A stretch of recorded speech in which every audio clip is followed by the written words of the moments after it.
نحمده ونصلي ونسلم على رسوله الكريم اما بعد اعوذ بالله من الشيطان الرجيم بسم الله الرحمن الرحيم يا ايها الذين آمنوا اتقوا الله حق تقاته ولا تموتن الا وانتم مسلمون صدق الله العظيم وقال رسول الله صلى الله عليه وسلم لغدوة في سبيل الله او روحة خير من الدنيا وما فيها او کما قال رسول اللہ صلی اللہ تعالی علیہ وسلم۔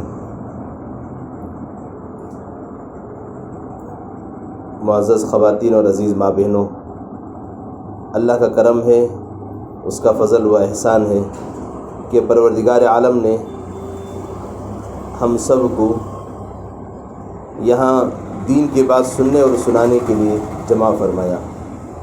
بارہا ہم یہ سنتے آ رہے ہیں، کہتے بھی ہیں، میرے اور آپ کی بلکہ ساری انسانیت کی کامیابی دین پر چلنے میں ہے۔ اور دین کسے کہتے ہیں؟ اللہ کا حکم، نبی پاک صلی اللہ علیہ وسلم کا طریقہ، بس دو ہی باتیں ہیں۔ اور دین بہت آسان ہے۔ دین کسے کہتے ہیں؟ یہ موٹی سی بات ہمیں یاد رکھنی چاہیے کہ اگر کوئی غیر مسلم بھائی یا بہن بھی ہم سے اگر پوچھ لے اسلام کسے کہتے ہیں، ایمان کسے کہتے ہیں، مسلمان کسے کہتے ہیں، ذرا عزیز بہنوں ذرا بتائیے کہ آپ ان کو اپنے مذہب کا کیا تعارف کرائیں گے؟ موٹی سی بات ہے کہ ہم یہ کہیں گے نماز پڑھنا ہے، روزہ رکھنا ہے، حج کرنا ہے، اور رمضان میں روزے رکھیں گے، اور زکوٰۃ دیں گے، سچ بولنا، جھوٹ نہیں بولنا، دھوکہ نہیں دینا۔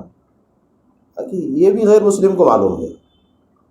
یہ صرف اسلام کی خوبی نہیں ہے بلکہ ہر دنیا میں بسنے والے ہر انسان کی خوبیوں میں سے ایک ہے۔ وہ سچ بولے گا، وہ دھوکہ نہیں دے گا، شریف انسان کبھی یہ کام نہیں کرے گا۔ یہ باتیں تو غیر مسلم جانتا ہی ہے کہ یہ تعلیمات اسلام کی ہیں، لیکن آپ دین کا تعارف کیا کروائیں گے؟ اسلام کسے کہتے ہیں؟ تو سچی بات یہ ہے کہ ہمیں اس کا علم نہیں ہے۔ ہم کہیں گے نہیں جی فلاں مولانا سے پوچھنا ہے، ہم اپنے بھائی کے ذریعے سے، شوہر کے ذریعے سے معلوم کرائیں گے۔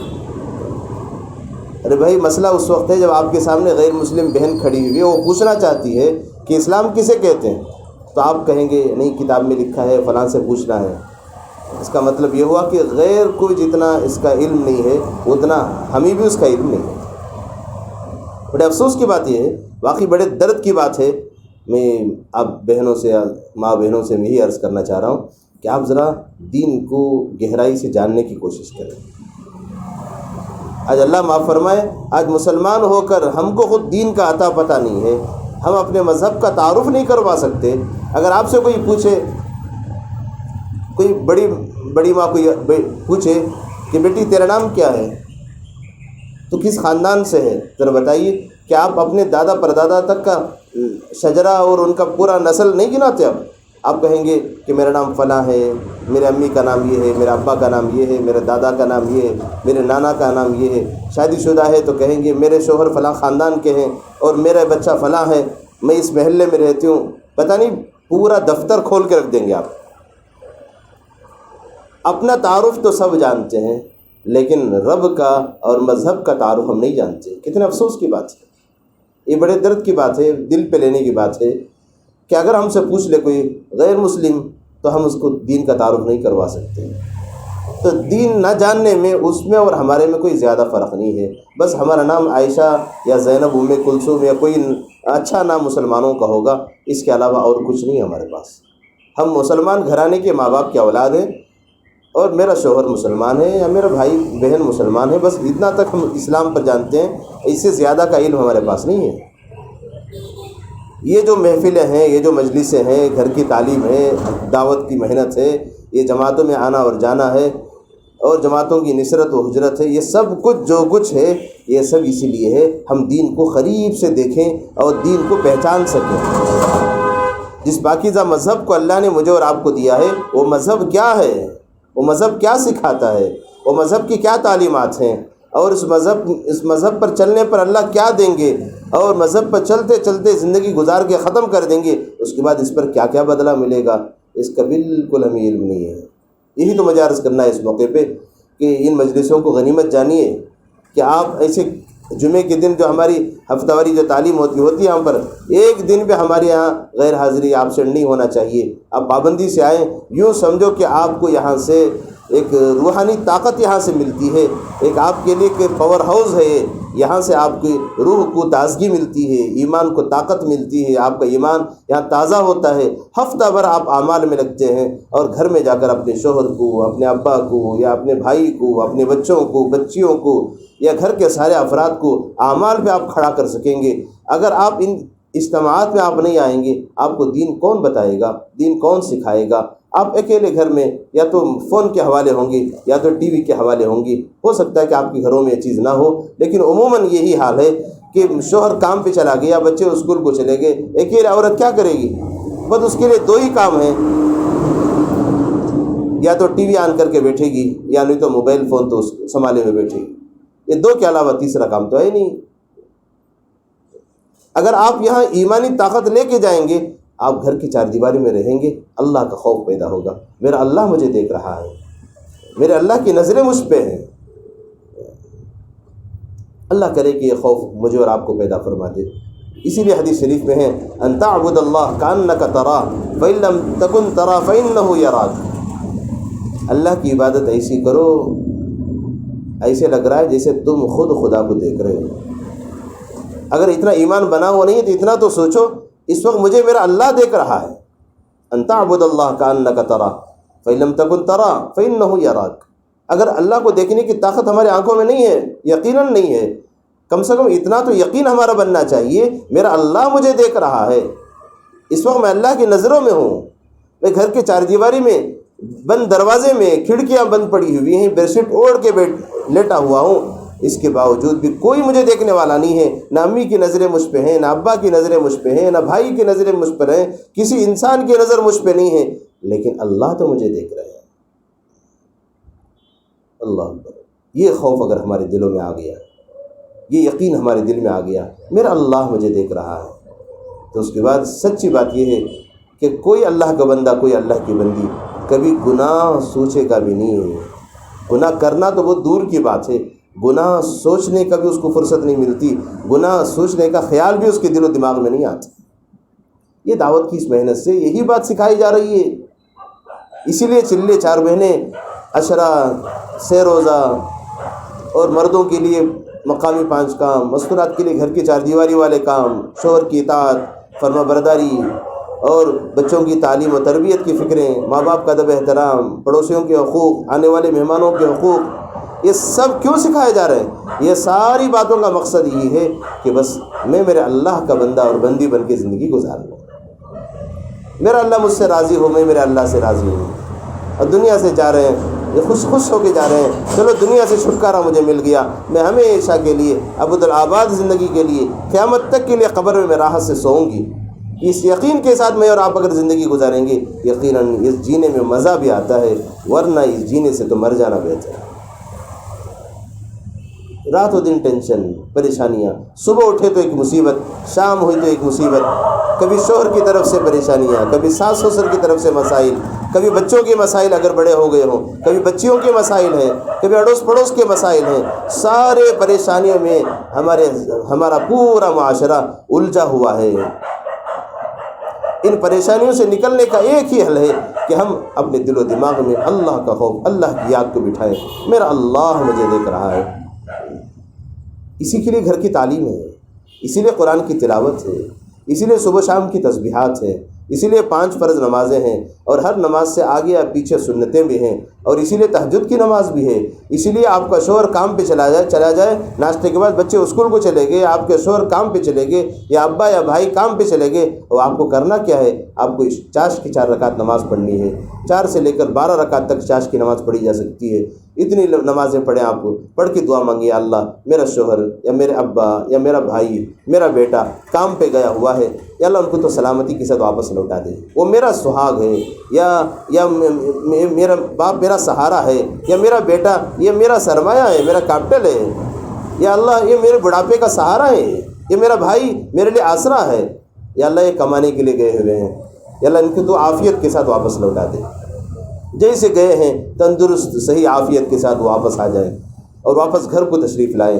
اور ان کا ایمان بھی محفوظ رہے، ان کی جان بھی محفوظ رہے، ان کا مال بھی حفاظت سے رہے، یہ دعائیں کون دیں گے؟ گلی والے دیں گے، محلے والے دیں گے؟ عزیز ماں بہنوں، نہیں، یہ اسلام یہ سکھاتا ہے کہ ہر گھر کی عورت اس بات کی ذمہ داری لے لے کہ وہ ان باتوں کا اہتمام کریں۔ آپ کو اعمال سے جوڑا جا رہا ہے، اور آپ جیسی چاش کی نماز پڑھیں، دعا مانگیں اور کہیں یا اللہ روزی کی برکت تو نے چاش کی نماز میں رکھی ہے، میرے گھر کے مرد حضرات یہ مال کمانے نکلے ہیں، ان کے مال میں کبھی نقصان نہ لانا، یا اللہ ان کے مال میں خوب برکت دے، خوب برکت دے، دھوکہ کھانے سے بچا لے، اور ہر قسم کی پریشانی سی مصیبتوں سے ان کی تو حفاظت فرما لے، واپس سلامتی عافیت کے ساتھ واپس آ جائے۔ یہ کرنے کے کام ہے۔ ظہر کا وقت ہو گیا، عورتوں کے لیے نماز کا انتظار نہیں ہے۔ اگر گھر میں نماز اسٹارٹ نہ ہو، ہمارے رحمۃ اللہ علیہ سے منگوا لیں، محلے والے انشاءاللہ ہمارے پاس رکھا ہوا ہے کہ نماز اسٹارٹ ہر گھر میں ہونا چاہیے، کہ نماز کا ٹائم کب شروع ہوتا ہے کب ختم ہوتا ہے، اس کا علم ہم سب کو ہونا چاہیے، کہ آپ صرف اس ٹائم ٹیبل کو دیکھیے کہ کس وقت ظہر کا ٹائم شروع ہو گیا۔ مثال کے طور پہ اگر ظہر کا ٹائم شروع ہو گیا 12:40 کو، آپ کی ذمہ داری ہے 12:40 کو آپ نماز پڑھ لیں، ظہر کی نماز۔ اذان جو ہو رہی ہے مردوں کے لیے ہے، آپ کے لیے نہیں۔ عصر کا ٹائم شروع ہو گیا 5 بجے، تو اگر مسجد میں اذان ہو رہی ہے 5:15 بجے، تو آپ کا کام ہے 5 بجے نماز پڑھ لینا۔ اول وقت میں نماز پڑھنا یا عورت کی ذمہ داری ہے، کیونکہ آپ کے ذمہ بہت سارے کام لگے ہوئے ہیں۔ آپ کے بچوں کا آنے کا ٹائم ہو جاتا ہے، ٹیوشن کے لیے ان کو تیار کرنا ہے، ہوم ورک لکھوانا ہے، یا آپ کے شوہر گھر کو آ جائے ان کے لیے چائے پانی کا انتظام کرنا ہے۔ یہ ساری ذمہ داریاں آپ کے ساتھ جڑی ہوئی ہیں۔ شریعت آپ کے لیے اتنی آسانی بتا رہی ہے کہ وہ ٹائم ہو شروع تو فوراً اپنی نماز۔ تاخیر کرو گے ہو سکتا ہے کہ اپنے کام دھام میں لگ کے اور اپنی ضروریات میں لگ کر کہیں نماز تاخیر سے نہ ہو جائے، کہیں مکروہ وقت نہ آ جائے، کیونکہ آپ کو اس کا علم ہی نہیں ہے کہ مکروہ وقت کب شروع ہوگا اور ٹائم کب ختم ہوگا۔ لہذا اس کی ذمہ داری اور اس احساس کو یاد رکھیں کہ اول وقت میں آپ کو نماز پڑھنا ہے۔ عصر کی نماز جیسی پڑھ لیے، جب تک آپ تسبیحات نہ پڑھیں تب تک آپ کو اٹھنا نہیں ہے۔ حضرت زینب بنت جحش رضی اللہ تعالی عنہ، اللہ کے نبی صلی اللہ علیہ وسلم کی بیوی محترمہ، ہم سب کی ماں، امت کی ماں ہے۔ اللہ کے نبی صلی اللہ علیہ وسلم فجر کی نماز کے لیے مسجد تشریف لے گئے اور واپس حضور اشراق کے بعد تشریف لائے۔ اشراق کی نماز تقریباً 6:30 پونے 7 بجے تک ہو جاتی ہے، پونے 7 سے اندر ہو جاتی ہے، اشراق کا ٹائم شروع ہو جاتا ہے۔ تو حضور اشراق کے بعد تشریف لائے، تقریباً چاش کا نماز کا ٹائم ہو گیا تھا، 8-9 بجے کے بعد۔ تو حضور جس وقت گھر سے جا رہے تھے، حضرت زینب بنت جحش رضی اللہ تعالی عنہ اسی وقت مصلی بچھا کے نماز پڑھنا شروع کی تھی۔ جب حضور واپس تشریف لائے تو اس کے بعد دیکھا کہ حضرت زینب اسی مصلی پہ بیٹھی ہوئی۔ حضور نماز بھی پڑھ لیے اور مسجد میں صحابہ کو نصیحتیں بھی کر دیے اور بہت سارے تقاضے بھی پورے کر لیے، اور ہر صحابی اپنے اپنے گھر کو گئے، حضور بھی اپنے گھر تقریباً 8-9 بجے اندازاً ہو سکتا ہے اس وقت تشریف لائے۔ اس وقت تک اللہ کے نبی کی بیوی محترمہ جس جانماز پہ حضور چھوڑ کے گئے تھے اسی جانماز پہ بیٹھی ہوئی تھی، چاش کی نماز تک۔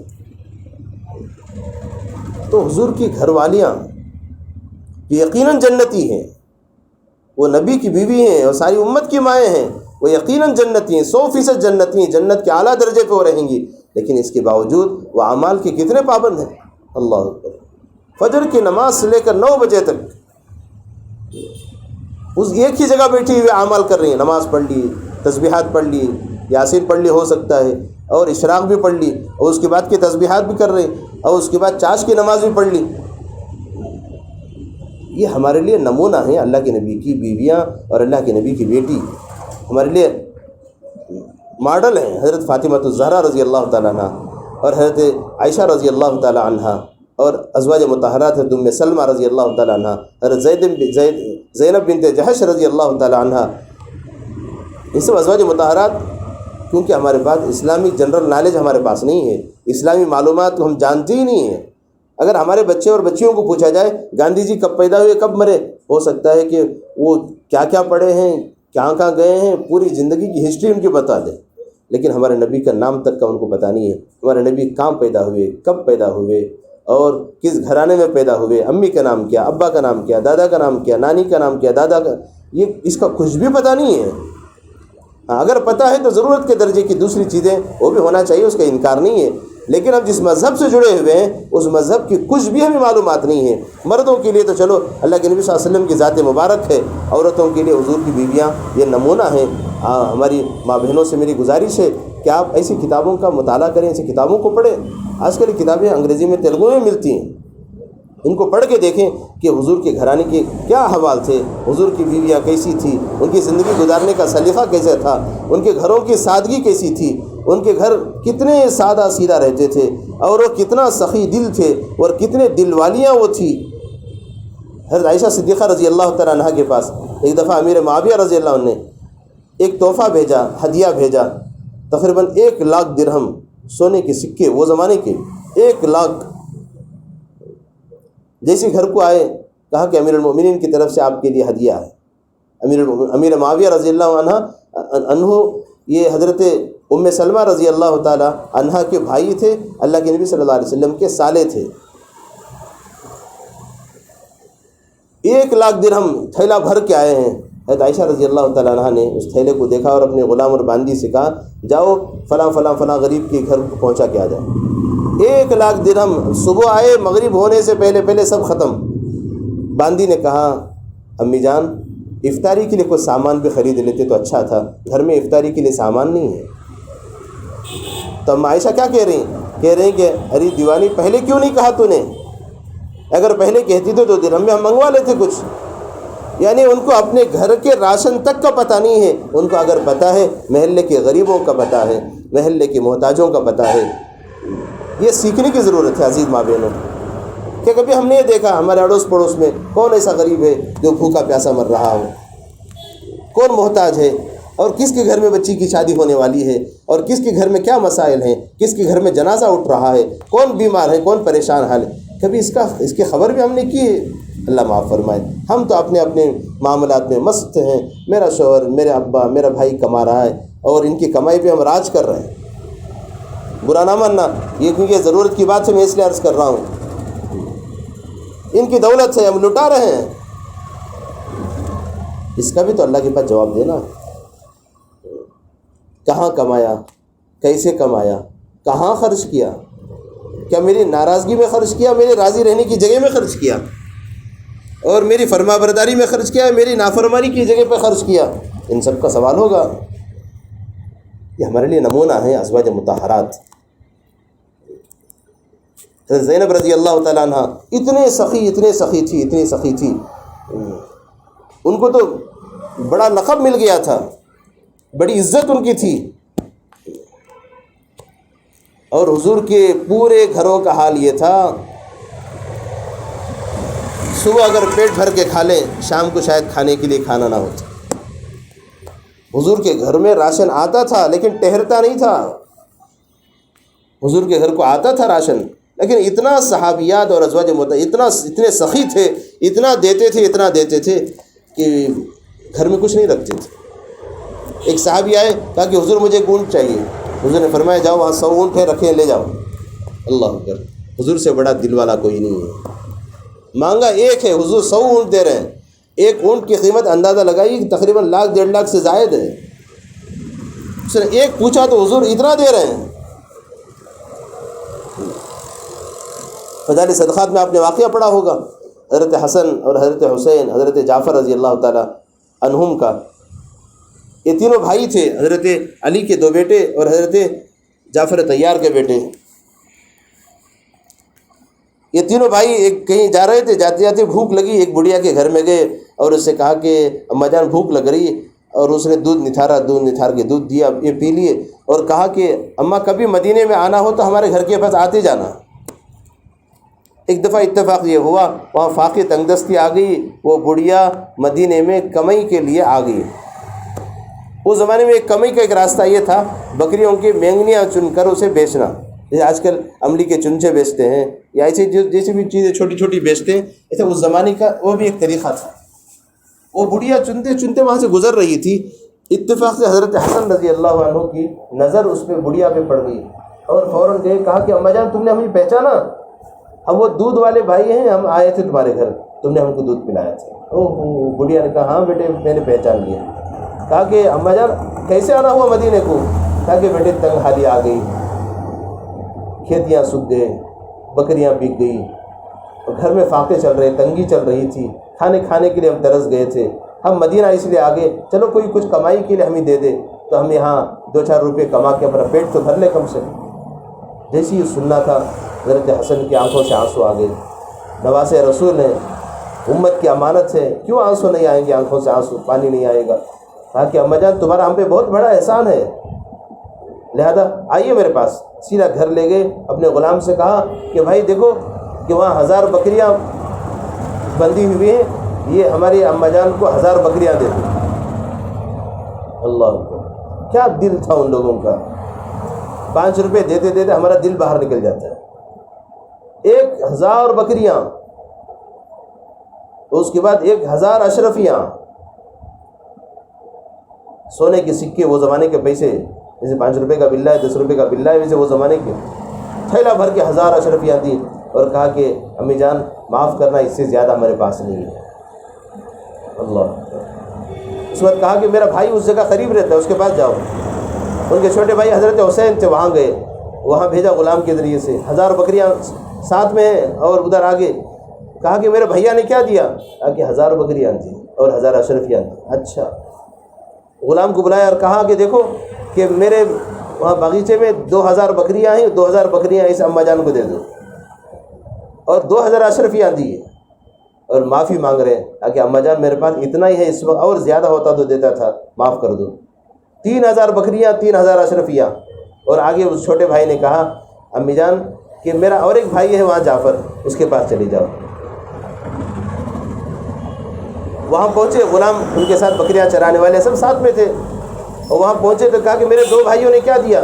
کہا کہ اس نے 1 دیا، اس میں 2 دیا۔ کہا کہ اگر میرے پاس تم پہلے آتی تو اور زیادہ میں دیتا، جتنا انہوں نے دیا اتنا زیادہ انہوں نے بھی دے دیا۔ 5000 بکریاں، قریب 5000 بکریاں، 5000 اشرفیاں لے کر وہ بڑھیا واپس جا رہی۔ کیا دل والے تھے اس امت کے ہمارے بڑے اکابرین! اس بڑھیا نے کیا احسان کیا ہے؟ صرف ایک گلاس دودھ پلایا تھا، بس اس احسان کا بدلہ ایسے چکا رہے ہیں۔ اللہ نے مجھے اور آپ کو بھی دیا ہے، دولت دیا ہے، ہم اپنے مال کی زکوٰۃ نکالنے کا خوب اہتمام کریں۔ زیور تو شادی بیاہ میں، یا اگر آپ کے گھر کے مرد حضرات اچھا کما رہے ہیں، وہ لا کے آپ کو دے رہے ہیں، وہ ان کا حق ہے، وہ لا کے دے رہے ہیں، آپ خوشیوں بھری زندگی آپ گزاریں، اللہ آپ کو ہمیشہ خوش رکھے، لیکن اس مال کا حق بھی تو ادا کرنا ہے۔ اگر آپ نے اپنے مال کی زکوٰۃ نہ نکالی، یہی مال آپ کے لیے سام بن کے آپ کو ڈسے گا، اور جہنم میں اس مال کو اللہ جلا کے آپ کو داغ دیں گے۔ زکوٰۃ نکالنا مردوں کی ذمہ داری نہیں ہے، یہ مسئلہ اچھی طرح یاد رکھیں۔ زکوٰۃ نکالنا یہ عورتوں کی ذمہ داری ہے۔ میرا پیٹ ہے، میں کھاؤں تو میری بھوک مٹے گی، آپ کا پیٹ ہے، آپ کھائیں گے تو آپ کی بھوک مٹے گی۔ میرے اوپر نماز فرض ہے، میں پڑھوں گا، میری ذمہ داری ادا ہوگی۔ آپ کے اوپر نماز فرض ہے، آپ پڑھیں گے، آپ کی ذمہ داری ادا ہوگی۔ اگر میں یوں کہوں اپنی بیوی سے کہ چلو 2 دن آرام کر لو، میں آپ کی نمازیں میں پڑھ لیتا ہوں، ذرا بتائیے عزیز ماں بہنوں، کیا میرے گھر کی مستورات کی، یا میری ماں بہنوں کی بچی کی، کیا ان کی نماز میرے ادا کرنے سے ادا ہوگی؟ یقیناً ادا نہیں ہوگی۔ ایسے یہی حال ہے زکوٰۃ کا بھی۔ مال آپ پہن رہے ہیں، شوہر زکوٰۃ دے رہا ہے، سبحان اللہ! یہ کون سی عقل بندی ہے، پتہ نہیں، آج تک سمجھ میں نہیں آیا۔ اور بیویاں مست ہیں گھر میں کہ ہمارے ذمہ کچھ ہے ہی نہیں۔ آپ کی ذمہ داری ہے، آپ اپنے مال کا حساب رکھیں۔ حضرات علماء نے مسائل میں یہ بات لکھی ہے، ہمیشہ اپنے مال کا حساب ہمیں ہونا چاہیے، کتنے تولے، کتنے گرام میرے پاس ہے۔ اگر آپ نے مال بدلوایا ہے یا اس کو دھلایا ہے، اس کو تول کے اپنے پاس حساب رکھنا ہے، یا اگر کچھ سونے میں اضافہ ہوا کہ کچھ نیا مال آپ نے بنا لیا ہے، اس کا بھی اس کے ساتھ حساب رکھنا ہے۔ جب آپ پر 1 سال پورا ہو گیا، اور عموماً سال کا اندازہ آپ کی شادی کی تاریخ سے ہوتا ہے، بچی کی شادی کی تاریخ سے ہوتا ہے، اس وقت سے اندازہ یہ کرنا ہے کہ میرے پاس مال اتنے سال ہو گئے آئے ہوئے، کہ آپ کی شادی کی جو تاریخ ہوتی ہے اس تاریخ سے آپ مال کے مالک بن گئے، تب سے ہر سال اس تاریخ پر آپ کو زکوٰۃ ہے، چاہے وہ رمضان ہو، چاہے بقرعید ہو، چاہے محرم ہو، کوئی سا بھی مہینہ ہو۔ رمضان کوئی ضروری نہیں ہے زکوٰۃ دینا، آپ کا مال آپ پر جب فرض ہو گیا تب آپ کی ذمہ داری ہے۔ جیسے پورا ہو گیا، آپ اپنے شوہر سے یا اپنے ابا سے یا اپنے بھائی سے ان سے کہیں کہ دیکھو میرے اوپر زکوٰۃ فرض ہو گئی ہے، ذرا بازار سے تلوا کے لائیے، آج کی یہ قیمت اس مال کی، زکوٰۃ نکالنے کا طریقہ یہ، آپ معلوم کر کے آئیں، اپنے شوہر، بھائی، ابا سے کہیں کہ آج یہ مال مارکیٹ میں خریدیں گے تو کیا قیمت ہوگی اس کی، تو اس دن جو قیمت ہوگی اس اعتبار سے آپ کو زکوٰۃ نکالنا ہے۔ جس وقت شادی کے موقع پر خریدے تھے اس وقت کا حساب نہیں ہے۔ عزیز بھائی بہنوں، کہ اگر آپ نے اپنے مال کا حساب یوں لگایا، انشاءاللہ امید ہے اللہ کی ذات سے آپ کی ناک کی نتنی میں جو تارا لگا ہوا ہے انشاءاللہ وہ بھی اگر گم جائے گا تب بھی مل جائے گا۔ زکوٰۃ کا آپ نے حق ادا کر دیا، آپ کا مال اللہ کے یہاں محفوظ ہو گیا، دنیا کی کوئی طاقت آپ کے مال کو نقصان نہیں پہنچا سکتی۔ اور زکوٰۃ کیسے دیں گے آپ؟ کہ جیسے آپ کو خرچ کے لیے پیسے آپ کا شوہر دیتا ہے، ذمہ داری کے لیے دیتا ہے، کہ اس میں سے جو پیسہ بچتا ہے آپ پاکٹ منی جسے کہتے ہیں، اب اپنی ذمہ داری کے لیے اس ذمہ داری میں اور فضولیات میں ادھر ادھر خرچ کرنے آپ رکھتے ہیں، کہ اسی پیسے کو ہر دن جوڑتے رکھیں، اندازہ رکھیں کہ پورے سال میں مجھے جمع کرنا ہے پیسہ، ہر دن 50 روپے بھی اگر جمع کریں گے سال کے 360 دن میں، اگر بعد میں حساب لگا کے دیکھیں اگر 50-100 روپے ایک دن میں جمع ہو جائے یا کچھ بھی پیسہ جمع ہو جائے کتنی رقم بنتی ہے؟ اتنے پیسوں میں میری زکوٰۃ کی رقم نکلتی ہے یا نہیں ہے؟ اگر نکل جاتی ہے چلو اللہ کی طرف سے، نہ نکلتی ہے آپ اپنے گھر کے مرد حضرات کے سامنے کہیں دیکھو مجھے زکوٰۃ نکالنی تھی، میں نے اتنی زکوٰۃ نکالی ہے، میرے مال کی زکوٰۃ اتنی حساب بنتی ہے کہ 2.5 اگر حساب لگائیں گے تو انشاءاللہ پورے زکوٰۃ کا پیسہ باہر پڑے گا، ٹوٹل اماؤنٹ کتنا ہے وہ لگانا ہے، اس کے بعد 40واں حصہ 40% اس کو نکالنا ہے۔ اس کے بعد آپ اپنے شوہر سے کہیں کہ دیکھو میرے پاس جتنے پیسے میں نے زکوٰۃ کے لیے نکالے ہیں میرے تقریباً 5000 ہیں، زکوٰۃ 6000 کی نکلتی ہے، آپ کا شوہر یقیناً دل سے دعائیں دے گا میرے بیوی نے میرا بوجھ ہلکا کر دیا، پہلے گھر کے اخراجات ذمہ داریاں یہ سب ہیں، زکوٰۃ کے لیے میں پیسے کہاں سے لاؤں؟ میری کمائی اتنی نہیں ہے میں زکوٰۃ کے لیے پیسے لاؤں۔ وہ کہے گا ٹھیک ہے چلو اس سال نہ سے اگلے سال دیں گے، اگلے سال دیکھیں گے۔ تو اس کی وجہ سے کیا ہوگا؟ آپ کے مال کی حفاظت جو اللہ نے لی ہے وہ اللہ اس مال کو ان کے حوالے کر دیں گے۔ ہو سکتا ہے غم بھی جائے، چوری بھی ہو جائے، کچھ بھی ہو جائے، نقصان ہو جائے، اللہ کی طرف سے کوئی حفاظت کا وعدہ نہیں ہے۔ عزیز ماں بہنوں، یہ آپ کے کرنے کے کام ہیں، یہ سارے مذاکرے اس دعوت کی محنت میں ہوتے ہیں یا تعلیم میں۔ فضائل اعمال، فضائل صدقات، اللہ نے کتنی قیمتی کتاب بنائی ہے، اس کتاب کے ذریعے سے ہمیں فضائل رمضان، فضائل حج، فضائل زکوٰۃ، اللہ نے آپ کو اتنی حیثیت دی ہے، آپ کے اوپر اور آپ کے شوہر کے اوپر یا آپ کے ابا کے اوپر حج فرض ہو گیا ہے، آپ کی ذمہ داری ہے آپ ان کو ترغیب دیں اور کہیں کہ دیکھو ابا جان، یا اپنے شوہر سے کہیں کہ آپ کے اوپر حج فرض ہو گیا ہے، آپ اپنی ترتیب بنائیں۔ عزیز ماں بہنوں، اسی کو دین کہتے ہیں، یہ ساری باتوں کا علم رکھنا چاہیے۔ اور دوسری بات کہ آپ کے بچوں کے لیے آپ کا گود سب سے پہلا مکتب، سب سے پہلا مدرسہ، سب سے پہلی مسجد، سب سے پہلے تربیت گاہ، جو کچھ بھی آپ بچے کی زندگی بنانا ہے وہ آپ کی گود سے بن کے باہر آنا ہے ہوتی ہے، کیونکہ کمپنی سے آنے والی شو روم کو جو پیس ہوتی ہے اس میں ڈیمیج ہونے والی کوئی چیز نہیں ہوتی، وہاں بالکل صاف ستھری چیز وہاں آتی ہے اور وہاں لوگوں کو بتایا جاتا ہے دیکھو کتنی اچھی چیز ہے، تب جا کر لوگ اس کو دیکھتے ہیں۔ یہی حال ہے ماں کی گود سے جو بچہ چل کے باہر جاتا ہے وہ ایسے نکھرا ہوا، بالکل چمکتا ہوا ہیرے کی طرح، اخلاق والا، عادات والا، اکرام والا، اخلاص والا، نمازی، علم والا، ذکر والا، جو کچھ ہمارے صفات ہیں یہ سارے صفات ماں کی گود سے سیکھنے کی چیزیں ہیں۔ یہ مکتب آج کل گود خالی ہونے کی وجہ سے مکتب بنائے گئے ہیں، ورنہ عزیز ماں بہنوں پہلے شاید کہ ہم نے اپنے بچپن میں ہم نے بھی ماں باپ سے پڑھا ہے، مسجدوں میں مکتب کا اتنا اہتمام نہیں تھا، جو بڑی مستورات ہیں وہ جانتی ہیں اس بات کو، یہاں جو بڑے مرد حضرات ہیں وہ جانتے ہیں، پہلے اتنے مکتبوں کا اہتمام نہیں تھا، اس لیے کہ گھر کی ماں بہنیں وہ بچوں کو دین سکھاتی تھی۔ آج اللہ معاف فرما دے کہ ہم سب کورے کاغذ کی طرح ہو گئے، کچھ بھی دین نہیں جانتے۔ اب نہ جاننے کی وجہ سے آج کم سے کم آخری درجے میں ہمارے بڑوں نے مشورے کے ذریعے سے بچوں کے لیے مکاتب بنا دیے ہیں، مستورات کے لیے مستورات کے مکاتب، بچیوں کے مکاتب الگ، مرد بچوں کے مکاتب الگ، مرد بچے مسجد کو جائیں گے اور بچیاں مستورات مکاتب میں جائیں گی، وہ وہاں دین سیکھیں گے اور علم سیکھیں گے اور وہاں اخلاق سیکھیں گے، وہاں اکرام والا جذبہ لے کے آئیں گے، وہاں یہ بھی سیکھیں گے کچھ بھی کریں اللہ کے لیے کرنا ہے، اسی کو اخلاص نیت کہتے ہیں، اور وہاں علم کے ساتھ ذکر والا شوق بھی آئے گا، اللہ کا نام لینا، اور اللہ کے بغیر کوئی کچھ نہیں کر سکتا، اللہ کا غیر اللہ کے بغیر کچھ نہیں کر سکتا۔ یہ بچپن سے ان کو سبق پڑھایا جائے گا، انشاءاللہ ایمان کے ساتھ، اعمال کے ساتھ یہ بچے اپنی زندگی گزاریں گے، یہ بھی آپ کی ذمہ داری ہے۔ اور تیسری بات شوہر کی اطاعت، شوہر کی فرما برداری بہت ضروری ہے، بہت ضروری ہے۔ کسی بزرگ نے کہا اگر خدا و رسول کے بعد اللہ کے بعد دنیا میں کوئی تمہارا پالنے والا اگر کوئی ہے وہ تمہارا شوہر ہے۔ اسی لیے حضور نے فرمایا اگر میں خدا کے بعد کسی کو سجدے کا حکم دیتا تو میں عورت سے کہتا کہ وہ شوہر کے سامنے سجدہ کرے جیسے نماز میں سجدہ کرتے، لیکن اللہ کے غیر کے سامنے سجدے کی اسلام میں اجازت نہیں ہے، اس لیے میں اجازت نہیں دے رہا۔ ذرا اندازہ لگائیے آپ کے شوہر کا مقام کتنا اونچا ہے، کتنا اونچا ہے، اللہ اکبر۔ آپ کا شوہر آپ کی حفاظت ہے، وہ اپنی جان دے دے گا، کبھی آپ کو بھوکا نہیں رکھے گا۔ اگر آپ کی عزت پہ انگلی اٹھے گی ہو سکتا ہے کہ اپنی گردن کٹا دے، لیکن بے عزتی کو برداشت نہیں کر پائے گا،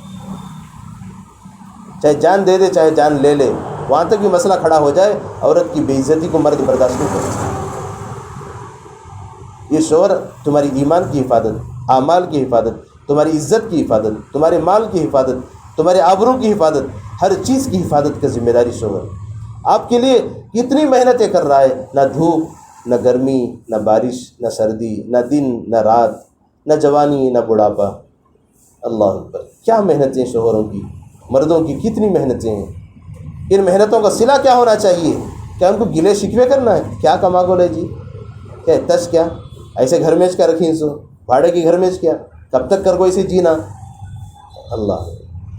اسی لیے اللہ کے نبی صلی اللہ علیہ وسلم نے فرمایا میں نے معراج کی رات میں دیکھا جہنم عورتوں سے بھری ہوئی، 90% عورتیں جہنم میں ہیں، 10% مرد ہیں۔ عورتوں نے پوچھا رسول اللہ ہم نے وہ کیا جرم کر دیا؟ حضور نے فرمایا ایک تو ہے تمہارے اندر ناشکری کا جذبہ ہے، ناشکری کا جذبہ، ناقدری کا جذبہ۔ 21 آئٹم بم چھوڑتی، کیا کرے جی اتنے دنوں میں 25 سال ہو گئے رہتا شادی ہو کو، کھا پی کو ماشاءاللہ ترو تازہ بھی رہتے، لیکن 21 جگہ بام ڈالتی، کیا بولتے، کیا لگ دیے جب تک، اللہ کیا طریقہ ہمارا، اللہ معاف فرما دے۔ حضور آنکھوں سے دیکھ کے آئے جہنم بھری ہوئی عورتوں سے، اور حضور نے اگر عورتوں کو بتا دیا، یہ اللہ کے نبی کا احسان ہے، حضور نے بتا دیا اور کہا کبھی ناشکری نہ کرو، ناقدری نہ کرو، شوہر کی اطاعت، شوہر کی فرما برداری، اس کے آگے زبان درازی نہ کرو، اس سے بات کرو تو نرمی سے، اخلاق سے، نگاہیں جھکا کے بات کرو، اس کی آواز سے تمہاری آواز زیادہ بلند نہ ہو، اس کے آنکھ میں آنکھ ڈال کے بات نہ کرو۔ شوہر آ جائے گھر میں بیٹھی نہ رہو، کھڑی ہو جاؤ، اکرام کرو، اس کا استقبال کرو۔ جب شوہر باہر جانے لگے دہلیز تک جاؤ، اس کا اکرام کرو، اس کو فی امان اللہ اور دعا دیتے ہوئے بھیجو، اللہ تمہاری حفاظت کرے۔ جب ہاتھ اٹھاؤ تو سب سے پہلے دعا کرو، یا اللہ یہ میرا شوہر ہے، یہ میرا ابا ہے، میرا بھائی، میرا بیٹا ہے، ان کی لمبی عمر کر دینا، ان کو صحت سلامتی دینا۔ عزیز بھائیو، سیکھنے کی چیزیں ہیں، اسی لیے تو ان ہفتہ واری تعلیم میں آپ کو بلایا جاتا ہے، اسی لیے کبھی کبھی مردانہ بات بھی ہوتی ہے، ورنہ تو صفات والا مذاکرہ ہوتا ہے، تعلیم ہوتی ہے، توجہ سے آپ سنیں اور دل کے آنکھوں سے آپ سنیں، اس کو دل کے یقین کے ساتھ آپ کو سنیں، سن کر دل پہ تاثر لے کے جائیں۔ انشاءاللہ آج کے بعد ہم اپنی زندگی کو بالکل سیدھا سادہ گزاریں گے اور پیار محبت والی زندگی گھر کے اندر ہوگی، اور گھر کے اندر سب کے ساتھ محبتوں کے ساتھ ہم چلیں گے، کسی سے ہمیں کوئی نفرت نہیں، کسی سے کوئی دشمنی نہیں، کسی سے کوئی گلا شکوہ نہیں، کوئی کچھ بھی کہہ لے ہم سب کو معاف کرتے ہوئے زندگی گزاریں گے۔ ہم کسی کو برا نہیں کہیں گے، چاہے کوئی سامنے والا ہمیں کتنا بھی برا کہہ لے ہم اس کو برداشت کر لیں گے۔ ایک نہ ایک دن مجھے اور آپ کو مر کے دنیا سے جانا ہے، کیا برائی کر کے ہم اپنا نام خراب کر کے جائیں، اچھائی کر کے جائیں۔ دنیا سے انسان تو چلا جاتا ہے لیکن اس کی اچھی یادیں باقی رہ جاتی ہیں۔ آج بھی ہمارے مذاکرے میں یہ بات ہوتی ہے یہ فلاں اچھے انسان تھے، بس ایک اچھا ایک لفظ ان کا، بس پوری 60-70 سال کی زندگی میں بس اتنا کمانا ہے آپ کو نام کہ وہ فلاں بہن بڑی اچھی تھی، وہ بڑی نیک تھی اور بڑی نیک سیرت تھی، وہ جب بھی آتی سب کو سلام کرتی، اخلاق سے پیار محبت سے بات کرتی، بڑے تھے تو بڑوں کو خالہ جان، پھپھو جان، مامی جان یہ الفاظ سے بات کرتی، اپنے سے کم عمروں کو بیٹی کہہ کے پکارتی یا اپنے ہم عمر والے کو بہن کہہ کے پکارتی، وہ جب بھی بات کرتی تو پھول برساتی، کسی کا گلا شکوہ نہیں کرتی، اور اس کے گھر کے اندر سے کبھی ہم نے آواز تک نہیں سنی اس کے گھر میں کیا ہو رہا ہے کیا نہیں ہو رہا ہے۔ آج سارا معاملہ الٹا ہے، گھر میں ایسے ہنگامے کے سارا محلہ ایک ہو جائے، ایسے چل رہا ہے جیسے میدان کربلا گھر میں چل رہا ہے، سارے محلے کو خبر ہو رہی ہے۔ گھر کا راز گھر میں ہونا چاہیے عزیز ماں بہنوں، گھر کی چار دیواری میں جو بات رہے گی، اگر گھر کے باہر بھی ذری بھی آواز آ گئی تو سارا گاؤں محلہ ایک ہو جاتا ہے۔ کس کی بے عزتی ہوگی؟ آپ کا شوہر گلی میں بازاروں میں پھرنے والا، لوگ کیا کہیں گے، دیکھو فلاں گھر کے اندر کیسے شوہر کیسی بیوی اس کو ملی ہے، وہ کتنوں کو منہ دکھاتے پھرے گا، کتنوں سے منہ چھپاتے پھرے گا، بے عزتی کی زندگی ہوگی، اور اس کے بعد گھر کا سکون اٹھ جائے گا۔ عزیز ماں بہنوں، یہ وہ اخلاق و کردار کی باتیں ہیں اسی کو اکرام مسلم کہتے ہیں۔ اسی کو اکرام مسلم کا مطلب دوسرے کا اکرام نہیں ہے۔ اکرام کی شروعات پہلے آپ کو شوہر سے کرنی ہے، آپ کو اپنے بچوں سے، اپنے بھائیوں سے، اپنی بیوی سے کرنی ہے۔ انشاءاللہ ایک دن وہ بھی آئے گا، آپ کا گھر جنت کا باغیچہ بنے گا، آپ کو خوشیوں بھری زندگی ملے گی، آپ گھر میں اتنا سکون سے رہیں گے، لوگ تمہاری مثال دیکھ کے کہیں گے کہ دیکھو کہ فلاں جوڑا کیسا رہتا ہے، اس گھر میں خوشیاں ہی خوشیاں ہیں، کتنا خوش وہ جوڑا رہتا ہے، اس گھر کے اندر آج تک کبھی کوئی ہنگامہ ہوتا ہو ہم نے دیکھا نہیں، سنا نہیں ہے۔ ایسے خوشیوں بھرا گھر ہونا چاہیے، لوگ مثال دے کے دوسروں کو سمجھائیں گے۔ یہ چیزیں سیکھیں گے کہاں؟ یہ سیکھیں گے اللہ کے راستے میں چل کے، ان ہفتہ واری تعلیم میں آ کر، اور گھر میں تعلیم کو زندہ کر کے۔ عزیز ماں بہنوں، اس کا اہتمام فرمائیں، اور اللہ کے راستے میں جماعتیں چل رہی ہیں کہ اس میں اپنے مردوں کو، ابا کو، شوہر کو، بھائی کو، بچوں کو، ان کی ترتیب بنائیں۔